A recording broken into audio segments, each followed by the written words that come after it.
प्यारे देशवासियों, नमस्कार। 74वें गणतंत्र दिवस की पूर्व संध्या पर देश और विदेश में रहने वाले आप सभी भारत के लोगों को मैं हार्दिक बधाई देती हूँ। संविधान के लागू होने के दिन से लेकर आज तक हमारी यात्रा अद्भुत रही है और इससे कई अन्य देशों को प्रेरणा मिली है। प्रत्येक नागरिक को भारत की गौरव गाथा पर गर्व का अनुभव होता है। जब हम गणतंत्र दिवस मनाते हैं तब एक राष्ट्र के रूप में हमने मिलजुल कर जो उपलब्धियां प्राप्त की है उनका हम उत्सव मनाते हैं। भारत विश्व की सबसे पुरानी जीवंत सभ्यताओं में से एक है।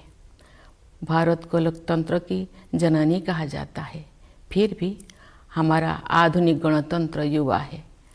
स्वतंत्रता के प्रारंभिक वर्षों में हमें अनगिनत चुनौतियों और प्रतिकूल परिस्थितियों का सामना करना पड़ा।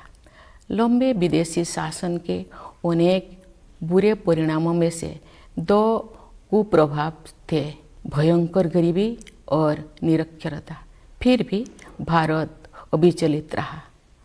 आशा और विश्वास के साथ हमने मानव जाति के इतिहास में एक अनूठा प्रयोग शुरू किया। इतनी बड़ी संख्या में इतनी विविधताओं से भरा जनसमुदाय एक लोकतंत्र के रूप में एकजुट नहीं हुआ था। ऐसा हमने इस विश्वास के साथ किया कि हम सब एक ही हैं और हम सभी भारतीय हैं। इतने सारे पंथों और इतनी सारी भाषाओं ने हमें विभाजित नहीं किया है, बल्कि हमें जोड़ा है। इसलिए हम एक लोकतांत्रिक गणतंत्र के रूप में सफल हुए हैं। यही भारत का सार तत्व है। ये सार तत्व संविधान के केंद्र में रहा है और समय की कसौटी पर खरा उतरा है। स्वतंत्रता संग्राम के आदर्शों के अनुरूप हमारा गणतंत्र को आधार देने वाला संविधान बना। महात्मा गांधी के नेतृत्व में राष्ट्रीय आंदोलन का उद्देश्य स्वतंत्रता प्राप्त करना भी था और भारतीय आदर्शों को फिर से स्थापित करना भी था। उन दशकों के संघर्ष और बलिदान ने हमें न केवल विदेशी शासन से बल्कि थोपे गए मूल्यों और संकीर्ण विश्व दृष्टिकोण से भी आज़ादी दिलाने में मदद की। शांति, बंधुता और समानता के हमारे सदियों पुराने मूल्यों को फिर से अपनाने में क्रांतिकारियों और सुधारकों ने दूरदर्शी और आदर्शवादी विभूतियों के साथ मिलकर काम किया।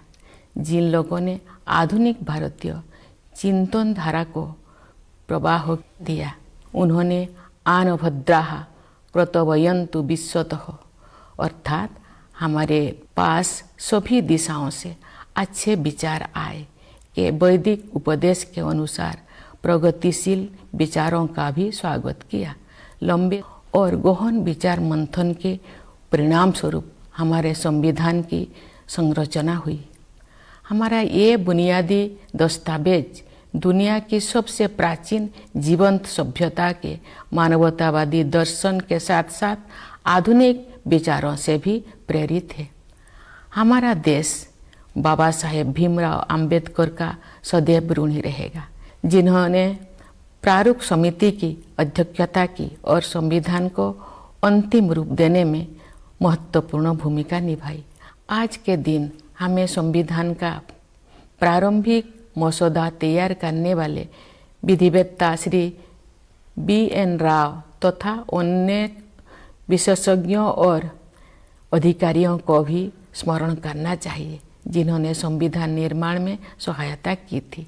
हमें इस बात का गर्व है कि उस संविधान सभा के सदस्यों ने भारत के सभी क्षेत्रों और समुदायों का प्रतिनिधित्व किया। संविधान निर्माण में सभा की 15 महिला सदस्यों ने भी योगदान दिया। संविधान में निहित आदर्शों ने निरंतर हमारे गणतंत्र को राह दिखाई है। इस अवधि के दौरान भारत एक गरीब और निरक्षर राष्ट्र की स्थिति से आगे बढ़ते हुए विश्व मंच पर एक आत्मविश्वास से भरे राष्ट्र का स्थान ले चुका है। संविधान निर्माताओं की सामूहिक बुद्धिमत्ता से मिली मार्गदर्शन की बिना प्रगति संभव नहीं थी। बाबा साहेब आम्बेडकर और अन्य विभूतियों ने हमें एक मानचित्र तथा एक नैतिक आधार प्रदान किया। उस राह पर चलने की जिम्मेदारी हम सब की है। हम काफ़ी हद तक उनकी उम्मीदों पर खरे उतरे भी हैं, लेकिन हम ये महसूस करते हैं कि गांधी जी के सर्वोदय की आदर्शों को प्राप्त करना अर्थात सभी का उत्थान किया जाना अभी बाकी है। फिर भी हमने सभी क्षेत्रों में उत्साहजनक प्रगति हासिल की है। प्यारे देशवासियों, सर्वोदय के हमारे मिशन में आर्थिक मंच पर हुई प्रगति सबसे अधिक उत्साहजनक रही है। पिछले साल भारत दुनिया की 5वीं सबसे बड़ी अर्थव्यवस्था बन गया। ये उल्लेख करना जरूरी है कि ये उपलब्धि आर्थिक अनिश्चितता से भरी वैश्विक पृष्ठभूमि में प्राप्त की गई है। वैश्विक महामारी चौथे वर्ष में प्रवेश कर चुकी है और दुनिया के अधिकांश हिस्सों में आर्थिक विकास पर इसका प्रभाव पड़ रहा है। शुरुआती दौर में कोविड-19 से भारत की अर्थव्यवस्था को भी काफ़ी क्षति पहुंची। फिर भी सक्षम नेतृत्व और प्रभावी संघर्षशीलता के बल पर हम शीघ्र ही मंदी से बाहर आ गए और अपनी विकास यात्रा को फिर से शुरू किया। अर्थव्यवस्था के अधिकांश क्षेत्र अब महामारी के प्रभाव से बाहर आ गया है। भारत सबसे तेजी से बढ़ते हुए बड़ी अर्थव्यवस्था में से एक है और सरकार द्वारा समय पर किए गए सक्रिय प्रयासों द्वारा ही संभव हो पाया है। इस संदर्भ में आत्मनिर्भर भारत अभियान के प्रति जन सामान्यों के बीच विशेष उत्साह देखा जा रहा है। इसके अलावा विभिन्न क्षेत्रों के लिए विशेष प्रोत्साहन योजनाएं भी लागू की गई है। ये बड़े ही संतोष के विषय है कि जो लोग हाशिए पर रह गए थे उनका भी योजनाओं और कार्यक्रम में समावेश किया गया है तथा कठिनाई में उनकी मदद की गई है।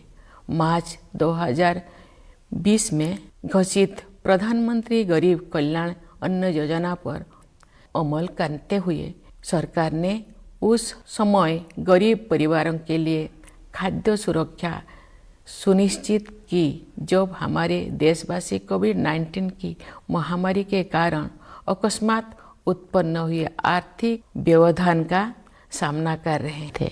इस सहायता की वजह से किसी को भी खाली पेट नहीं सोना पड़ा। गरीब परिवारों के हित को सर्वोपरि रखते हुए इस योजना की अवधि को बार बार बढ़ाया गया तथा लगभग 81 करोड़ देशवासी लाभान्वित होते रहे।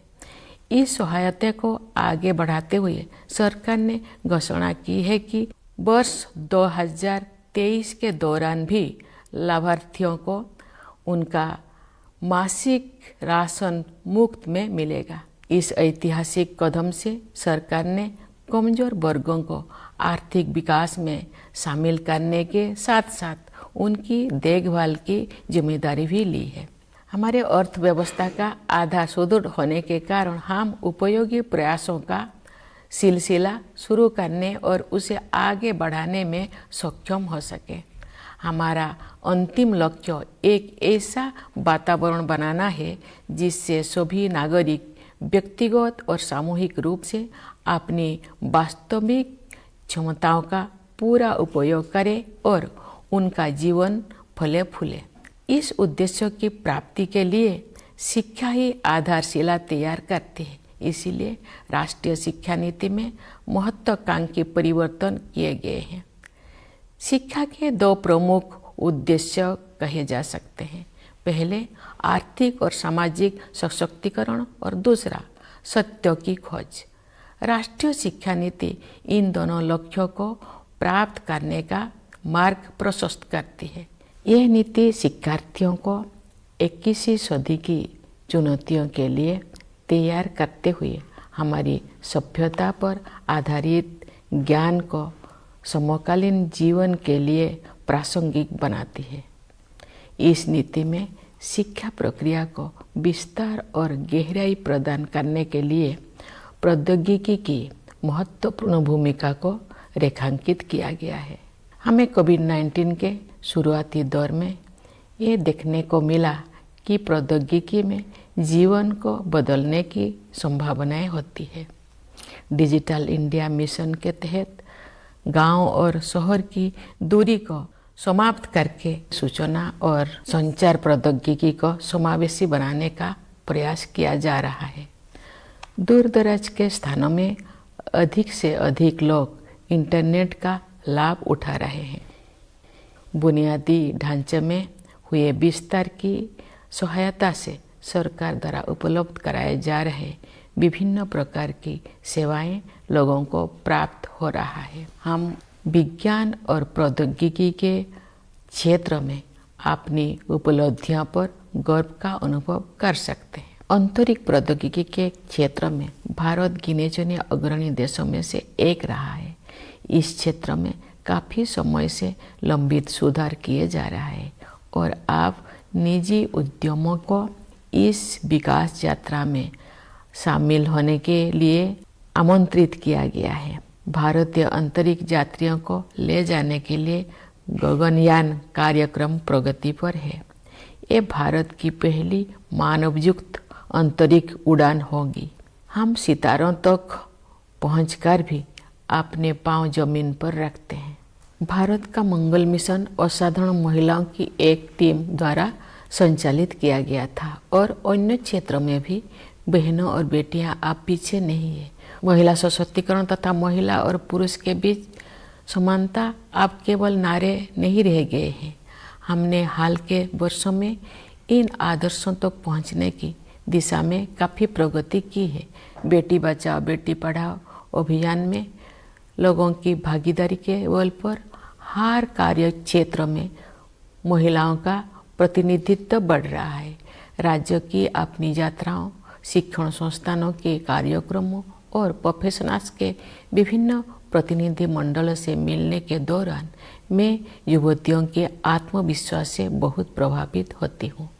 मेरे मन में कोई संदेह नहीं है कि महिलाओं की आने वाले काल के भारत को स्वरूप देने के लिए अधिकतम योगदान देंगे। यदि आधी आबादी को राष्ट्र निर्माण में अपनी श्रेष्ठतम क्षमता के अनुसार योगदान करने की अवसर दिया जाए तथा उन्हें प्रोत्साहित किया जाए तो ऐसे कौन सा चमत्कार है जो नहीं किया जा सकता है। सशक्तिकरण की यही दृष्टि अनुसूचित जातियों और अनुसूचित जनजातियों सहित कमजोर वर्गों के लोगों के लिए सरकार की कार्यप्रणाली का मार्गदर्शन करती है। वास्तव में हमारा उद्देश्य न केवल उन लोगों के जीवन की बाधाओं को दूर करना और उनके विकास में मदद करना बल्कि उन समुदाय से सीखना भी है। विशेष रूप से जनजातीय समुदाय के लोग पर्यावरण की रक्षा से लेकर समाज को और अधिक एकजुट बनाने तक कई क्षेत्रों में सीख दे सकते हैं। प्यारे देशवासियों, शासन के सभी पहलुओं में बदलाव लाने और लोगों की रचनात्मक ऊर्जा को उजागर करने के लिए हाल के वर्षों में किए गए प्रयासों की श्रृंखला के परिणाम स्वरूप अब विश्व समुदाय भारत को सम्मान की नई दृष्टि से देखता है। विश्व के विभिन्न मंचों पर हमारी सक्रियता से सकारात्मक बदलाव आने शुरू हो गया है। विश्व मंच पर भारत ने जो सम्मान अर्जित किया है उसके फलस्वरूप देश को नए अवसर और जिम्मेदारियां भी मिली है। जैसा कि आप सब जानते हैं, इस वर्ष भारत G20 देशों के समूह की अध्यक्षता कर रहा है। विश्व बंधुत्व के अपने आदर्श के अनुरूप हम सभी की शांति और समृद्धि के पक्षधर है।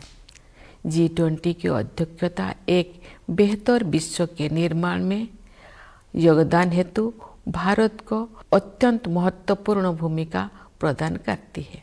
इस प्रकार G20 की अध्यक्षता लोकतंत्र और मल्टीलेटरलिज्म को बढ़ावा देने का अच्छा अवसर भी है और साथ ही एक बेहतर विश्व और बेहतर भविष्य को स्वरूप देने के लिए उचित मंच भी है।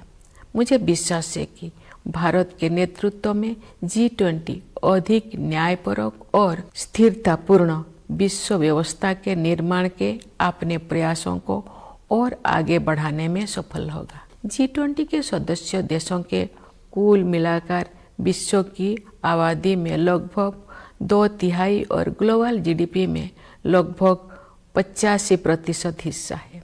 इसलिए ये वैश्विक चुनौतियों पर चर्चा करने और उनके समाधान के लिए एक आदर्श मंच है।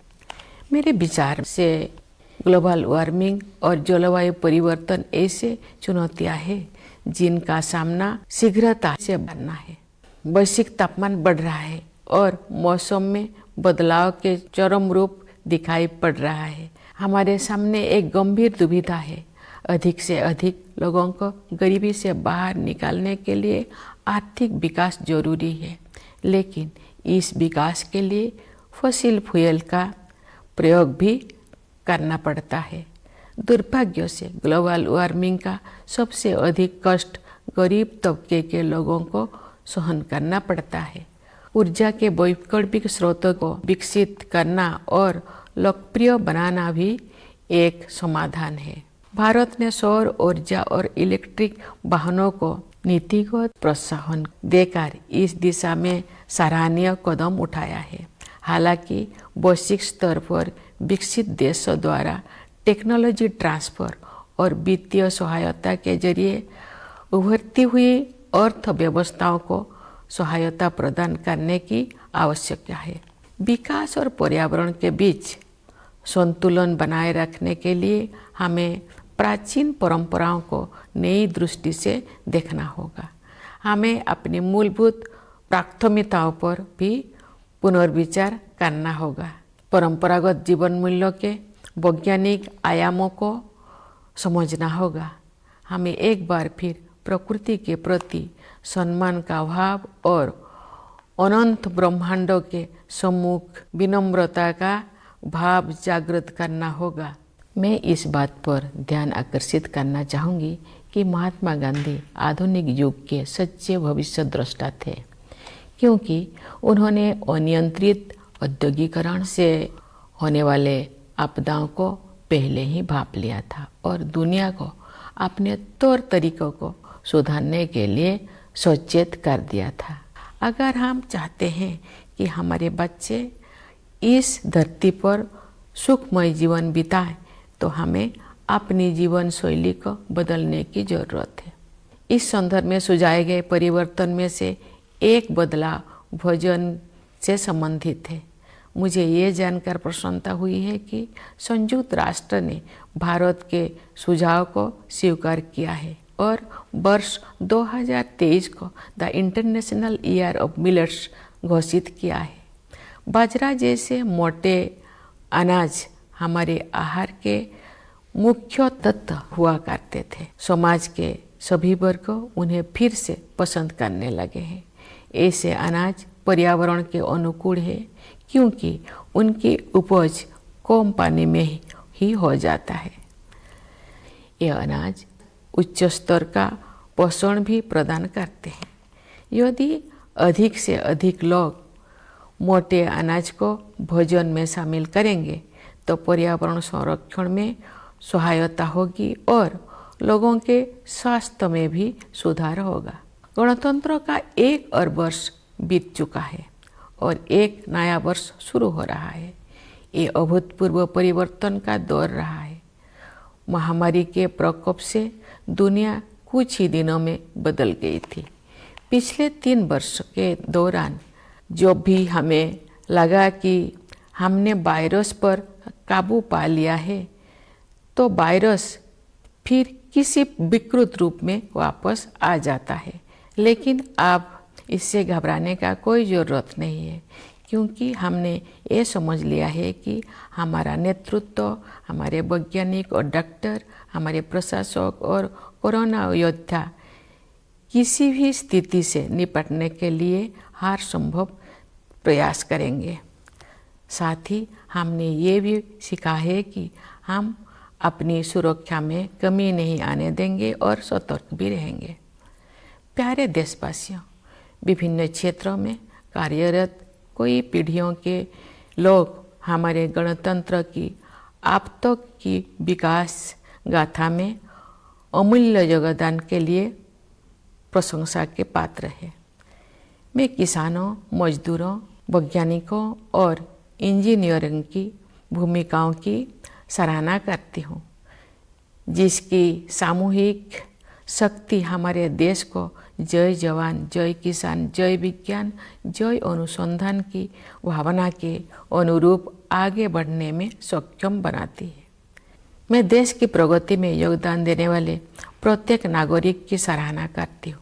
भारत की संस्कृति और सभ्यता के अग्रदूत प्रवासी भारतीयों का भी मैं अभिवादन करती हूँ। इस अवसर पर मैं उन बहादुर जवानों की विशेष रूप से सराहना करती हूँ जो हमारी सीमाओं की रक्षा करते हैं और किसी भी त्याग तथा बलिदान के लिए सदैव तैयार रहते हैं। देशवासियों को आंतरिक सुरक्षा प्रदान करने वाले समस्त अर्धसैनिक बलों तथा पुलिस बलों के बहादुर जवानों की भी मैं सराहना करती हूँ। हमारी सेनाओं, अर्धसैनिक बलों तथा पुलिस बलों के जिन वीरों ने कर्तव्य निभाते हुए अपने प्राणों की आहुति दी है, उन सबको मैं सादर नमन करती हूँ। मैं सभी प्यारे बच्चों को उनके उज्जवल भविष्य के लिए हृदय से आशीर्वाद देती हूँ। आप सभी देशवासियों के लिए एक बार फिर मैं गणतंत्र दिवस की हार्दिक शुभकामनाएं व्यक्त करती हूँ। धन्यवाद। जय हिंद, जय Bharat.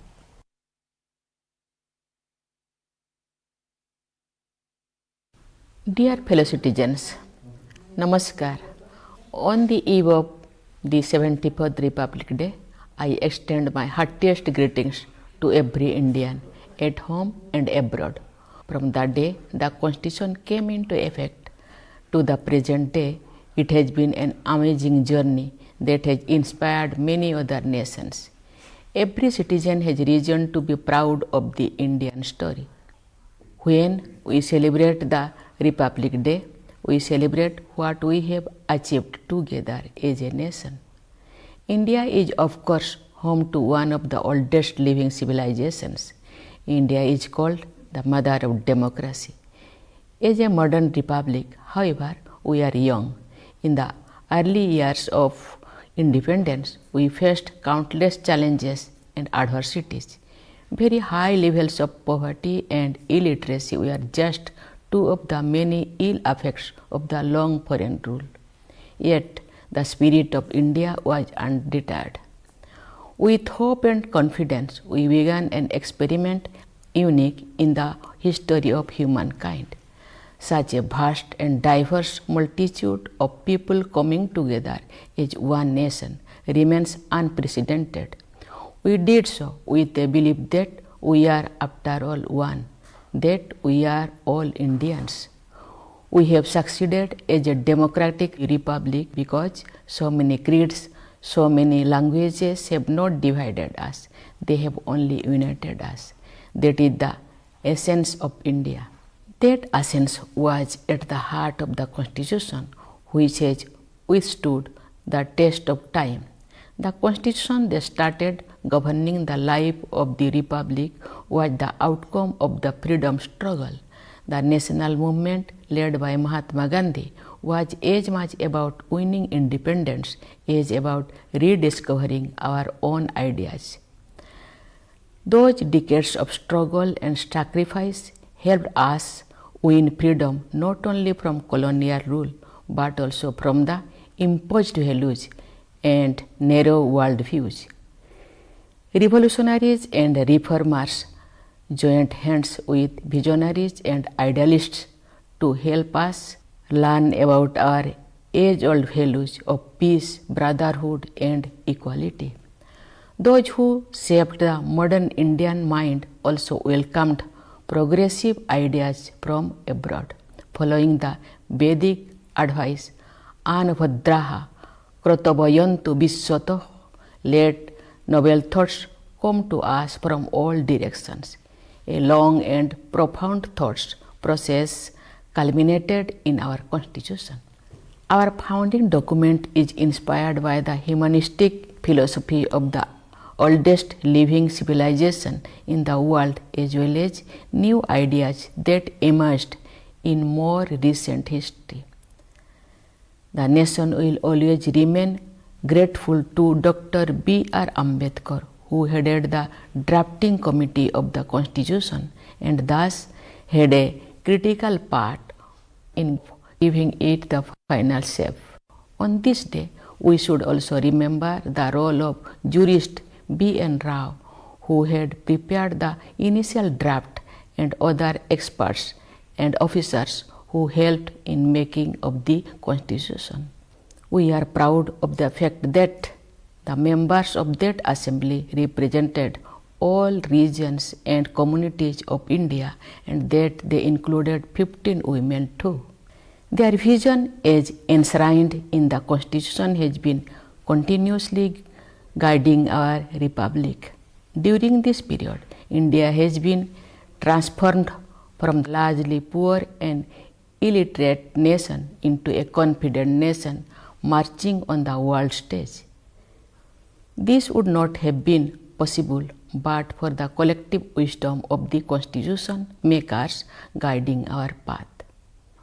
While Babasaheb Ambedkar and others gave us a map and a moral framework, the task of walking that path remains our responsibility. We have largely remained true to their expectations, and yet we realize that much remains to be done to realize Gandhiji's ideal of Sarvodaya, the upliftment of all. Yet the progress we have made on all fronts is encouraging. Dear fellow citizens, in our mission of Sarvodaya, the most encouraging has been the progress made on the economic front. Last year, India became the 5th largest economy in the world. It needs to be underlined that this achievement comes against the backdrop of high economic uncertainties around the world. The pandemic has entered the 4th year, affecting economic growth in most parts of the world. In its initial phase, COVID-19 also hurt India's economy badly. Yet, guided by our able leadership and driven by our resilience, we soon came out of the downturn and resumed the growth saga. Most sectors of the economy have shaken off the pandemic effect. India has been among the fastest growing major economies. This has been made possible by timely and proactive interventions from the government. The Atmanirbhar Bharat initiative in particular has evoked great response among people at large. There have also been sector-specific incentive schemes. It is a matter of great satisfaction that those on the margins have also been included in the schemes and programs, and they have been helped in tiding over difficulties. By implementing the Pradhan Mantri Garib Kalyan Anna Yojana announced in March 2020, the government ensured food security for poor families at a time when the country was facing economic disruption in the wake of unprecedented outbreak of COVID-19. Because of this help, no one had to go hungry. Keeping the welfare of poor families paramount, the duration of this scheme was extended successively, benefiting about 81 crore fellow citizens. Further extending this assistance, the government has announced that even during the year 2023, the beneficiaries will get their monthly ration free of cost. With this historic move, the government has undertaken the responsibility of caring for the weaker sections while also enabling them to benefit from economic development. With the economy on a sound footing, we have been able to begin and carry forward a series of praiseworthy initiatives. The ultimate goal is to create an environment in which all citizens can, individually and collectively, realize their true potential and prosper. As education builds the right foundation for this purpose, the National Education Policy has introduced ambitious changes. It rightly addresses the twofold aims of education as an instrument of economic and social empowerment and as a means to explore truth. The policy makes our civilizational lessons relevant for contemporary life, while also preparing the learner for the 21st century challenges. The National Education Policy appreciates the role of technology in expanding and deepening the learning process. As we have come to realize since the early days of COVID-19, technology offers life-changing possibilities. The Digital India Mission is striving to make information and communication technology inclusive by bridging the rural-urban divide.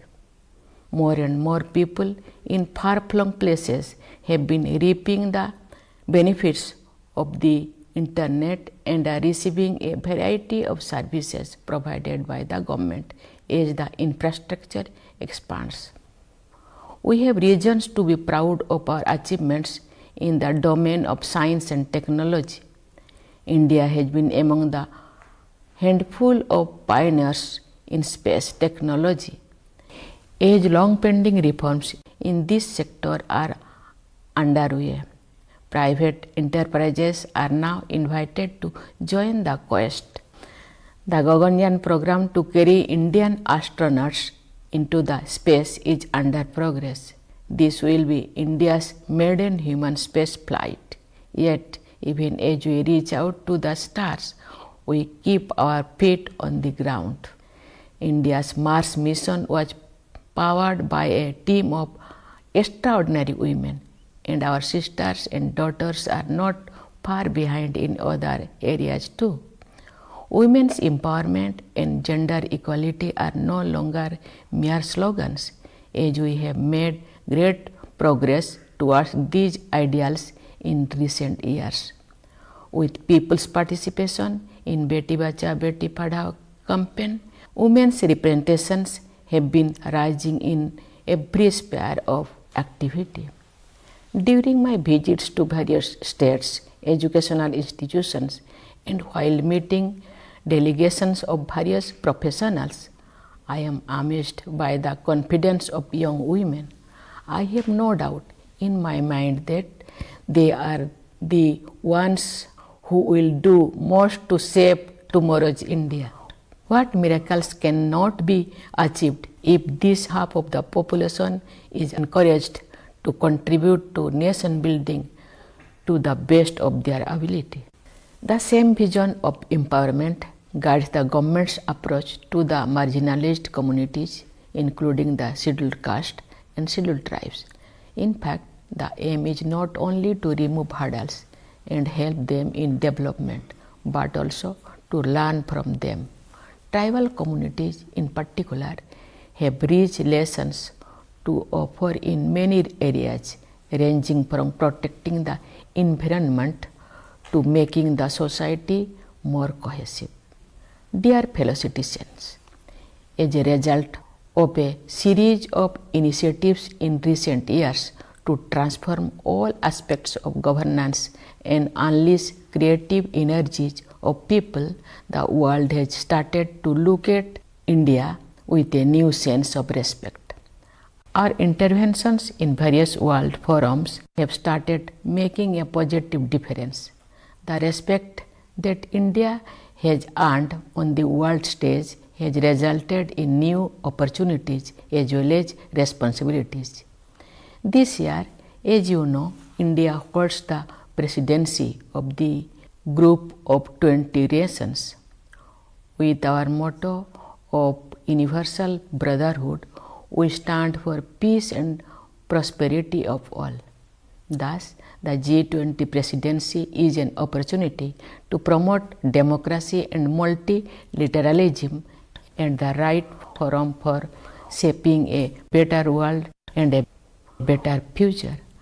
Under India's leadership, I am sure G20 will be able to further enhance its efforts to build a more equitable and sustainable world order. As G20 represents about 2/3 of the world population and around 85% of global GDP, it is an ideal forum to discuss and find solutions for global challenges.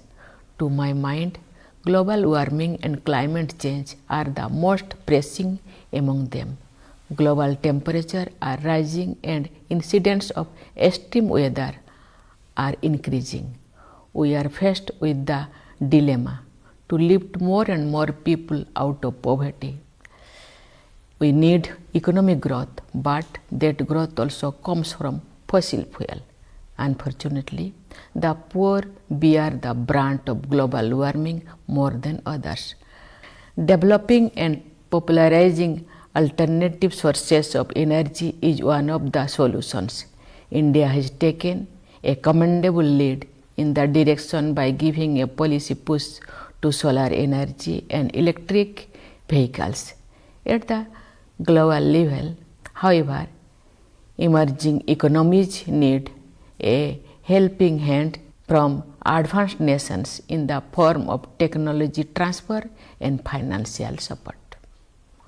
To maintain the balance between development and environment, we have to look at the ancient traditions with a new perspective. We need to reconsider our basic priorities.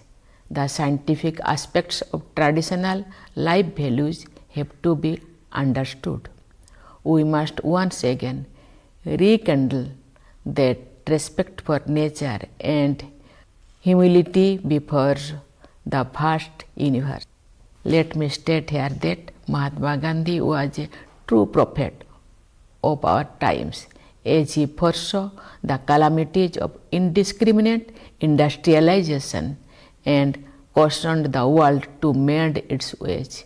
We need to modify our lifestyle if we want our children to live happily on this fragile planet. One of the changes suggested pertains to food. I am happy to note that the United Nations accepted suggestion from India and declared 2023 as the International Year of Millets. Millets are essential ingredients of our diet, and they are making a comeback among sections of society. Coarse grains like millets are eco-friendly as they require less water to grow, and yet they provide high levels of nutrition. If more and more people turn to millets, it will help conserve ecology and also improve health. One more year has gone by for the Republic and another year commences. It has been a time of unprecedented change. With the outbreak of the pandemic, the world had changed within a matter of days. During these 3 years, whenever we have felt that we have finally put the virus behind, it raises its ugly head. However, there is no need to panic because we have learned in this period that our leadership, our scientists and doctors, our administrators and corona warriors will make every possible effort to meet any situation. At the same time, each of us has also learned to not let our guard down and remain alert. Dear fellow citizens, generations of people working in different fields deserve praise for their invaluable contribution in the development story of our republic so far. I commend the roles of farmers, workers, scientists and engineers whose combined strength enables our country to live up to the spirit of Jai Jawan, Jai Kisan, Jai Vigyan, Jai Anusandhan. I appreciate every citizen who contributes to nation's progress. I also convey my greetings to our diaspora, the great ambassadors of India's culture and civilization. On the occasion of Republic Day, I convey my special appreciation to our Jawans who guard our borders and are ready to make any sacrifice for the country. I also express my appreciation for all the brave soldiers of paramilitary forces and police forces who provide internal security to their fellow citizens.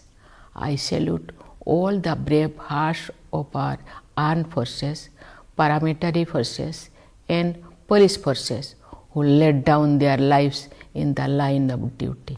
I convey my blessings to all the dear children for their bright future. Once again, I extend my best wishes to all of you on this Republic Day. Thank you. Jai Hind, Jai Bharat.